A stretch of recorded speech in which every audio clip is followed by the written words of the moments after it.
Hi everyone welcome to my channel. ఒక్కొక్కసారి మనకి ఏమి అన్నీ కూడా ఇదిగో ఇలా ఫ్రూట్స్ ఇవన్నీ ఎక్కువ ఉండిపోతే డ్రై ఫ్రూట్స్ తినాలి. మనకుంటే ఈ చిన్న పొట్టలో ఎన్నెన్ని తింటామో అనిపిస్తుంది నాకైతే మాత్రం. కానీ తినకపోతే ఆరోగ్యంగా ఉండలేము. మళ్ళీ ఏదో హెల్త్ ఇష్యూస్ వస్తాయి. ఉన్న హెల్త్ ప్రాబ్లమ్స్ చాలా ఉన్నట్టు. సో తినాలి కదా!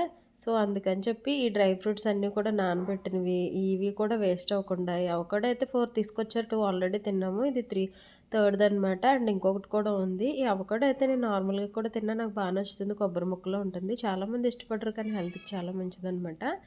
బట్ ఇది ఒకసారి విడిగా తిన్నాను. ఇంకా కడుపంతా ఏదోలాగా అయిపోయిందనమాట.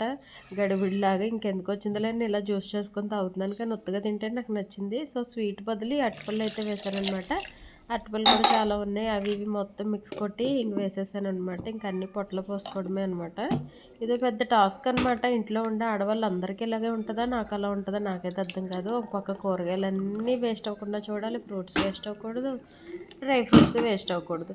ఇవన్నీ వేస్ట్ అవ్వకుండా ఉండాలంటే మన పొట్ట ఒక డస్ట్‌బిన్‌లా చేసుకోవాలనమాట. మొత్తం అన్నీ ఏసేసి శుభ్రంగా తాగేయాలి. ఇదిగో ఇదొక గ్లాస్ తాగానా, ఇంకో గ్లాస్ ఉంది మా హస్బెండ్‌కి. అండ్ ఇంకొంచెం మిగిలిపోయింది. మా అమ్మాయి ఇంక అస్సల ఈ జ్యూస్ చూస్తే చాలు ఇంక పరిగెట్టేస్తదనమాట. అందుకని ఏం చేశానంటే వాళ్ళ మేడం ముందు ఎలాగైనా తింటదని డ్రై ఫ్రూట్స్ బాక్స్‌లో పెట్టాను. తినిందనమాట. వీడియో నచ్చితే లైక్ చేయండి.